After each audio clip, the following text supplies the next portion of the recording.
ហើយភារកិច្ចដែលត្រូវដងគុណចំពោះឪពុកម្ដាយភារកិច្ចដែលត្រូវតបគុណចំពោះឪពុកម្ដាយមិនមែនជាភារកិច្ចរបស់កូនណាម្នាក់ផ្ដាច់មុខទេគឺជាភារកិច្ចសម្រាប់កូនគ្រប់រូបទាំងអស់ដែលគាត់បានបង្កើតមកមិនថា3គ្រួសារក៏ដោយ5គ្រួសារក៏ដោយដូចថ្ងៃនេះ8គ្រួសារក៏ដោយគឺជាកាតព្វកិច្ចរបស់ញោមតាំង8គ្រួសារដែលត្រូវដឹងគុណចំពោះអ្នកដ៏មានគុណដោយអាត្មាលើកឡើងពីខាងដើមថាដឹងហ្នឹងមិនមែនដឹងតែពេលនៅរស់ទេហើយក៏មិនដឹងតែពេលស្លាប់ដែរពេលនៅរស់ក៏ដឹងហើយពេលស្លាប់ក៏ដឹងរបៀបដឹងគុណឪពុកម្ដាយពេលនៅរស់វាគ្មានអ្វីក្រៅពីការមើលថែពេលដែលគាត់ចាស់ទៅឧបត្ថម្ភនំចំណីត្រីសាច់អាហារភោជនឲ្យបរិបូរមិនខ្វះពេលឈឺយកឪពុកយកម្ដាយទៅពេទ្យកុំប្រចាំគ្នាកុំខ្លាចអស់លុយអាហ្នឹងហើយជាភារកិច្ចដែលកូនចៅប្រុសស្រីត្រូវធ្វើតបចំពោះឪពុកម្ដាយទាំងអស់គ្នាមិនសម្រាប់តែកូនណាម្នាក់ទេ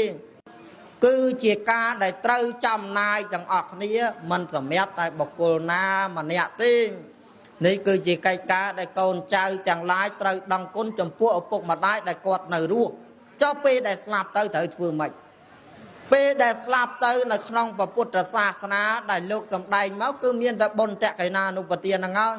มันមានអ្វីលើសហ្នឹងទេដែលមកផ្នែកការសែនព្រេនការជូនចំពោះរូបថតចំពោះធាតុនេះមកផ្នែកតាមជំនឿរបស់ដូនតាយើងដែលកាន់តមកទៅក៏ប៉ុន្តែបើសម្ដែងនៅក្នុងពុទ្ធសាសនាគឺបុណ្យតក្កិណានុប្បទាននេះឯងបណ្ឌតក្កិណានុប្បទានហ្នឹងយាយតាជួបអាត្មាមិនតិចរងទេហើយធរហ្នឹងគឺសម្ដែងវហៈបីដូចជាដដែលទៅហើយបណ្ឌធ្វើម៉េចយាយតាមានពេលវេលាស្ដាប់ធម៌ច្រើនដល់ទៅកូនចៅគាត់7 8គ្រួសារហើស៊ីលក់ចាញ់ទិញចូលក្នុងការចិញ្ចឹមបីបាច់បុត្រធីតាខ្លួនឯងផងមិនសូវមានពេលឯណាដែលស្វែងយល់អំពីធម៌អាទេដូច្នេះនឹងលើកសម្ដែងអំពីតក្កិណានុប្បទាននេះបន្តិច